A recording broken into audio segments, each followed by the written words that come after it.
Copyright Reuters. China's plan to end its U.S. trade surplus is a red herring. Bloomberg Opinion. There has been an unexpected development in the U.S. China trade war. By 2024. The offer was off the record, but it's still a huge surprise, especially given the haphazard and clumsy way that President Donald Trump has chosen to fight his trade war.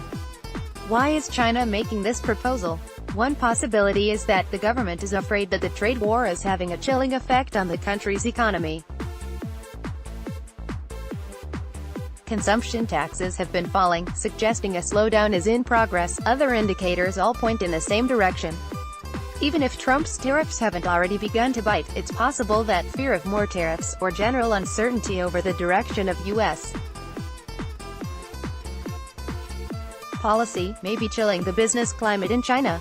With so much debt in the country's financial system, and with property prices in perpetual danger of crashing, even a small lapse in confidence might be enough to tip the giant country's economy into a recession. And since China still has an authoritarian political system, even a modest slowdown could spell huge danger for President Xi Jinping and his ruling clique. Authoritarian leaders who fall out of favor don't get voted out of office, but instead tend to find themselves sitting in a cell, if they're lucky. That means they have an incentive to keep growth smooth and steady at all costs. So China's leaders might be offering concessions out of panic. The question is whether the concessions are at all realistic. Eliminating the bilateral trade deficit would require raising Chinese imports from the U.S. by almost a factor of 3 while holding exports constant, or increasing imports even more while increasing exports modestly. One report places China's offer at $600 billion of annual imports from the U.S. by 2024. Those are very large numbers, and would require reversing a long-established trend. The U.S. trade deficit with China has hit records in recent months, but that's just the bilateral trade balance. China's trade with the rest of the world is much less lopsided. In fact, China's current account balance, which takes into account both trade and investment income, is now almost to zero, if China buys more from the U.S. Without making any other adjustments, it could tip its current account into a deficit. China probably wants to avoid that. So China's best bet to increase imports from the U.S. would be to simply divert its purchases from other countries. For example, China imports more than $160 billion a year of oil, very little of which is from the U.S. But since oil prices are set on world markets, it wouldn't cost China anything to start buying oil from the U.S.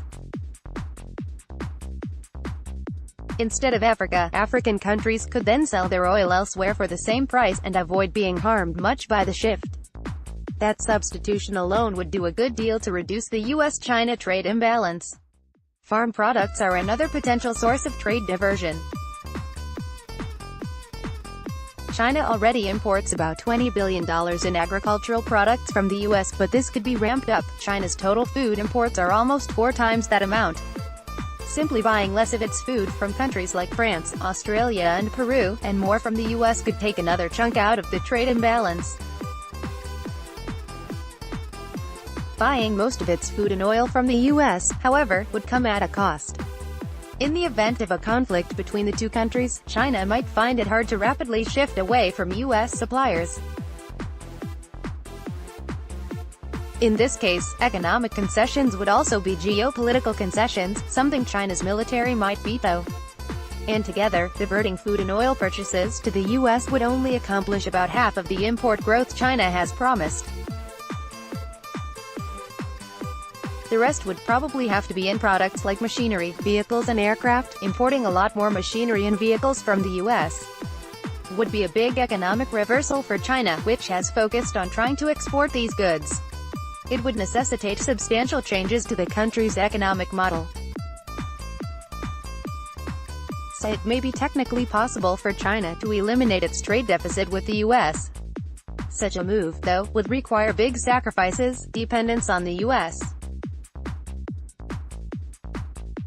for fuel and food, changes with its growth strategy, that the country's leadership seems highly unlikely to be willing to make.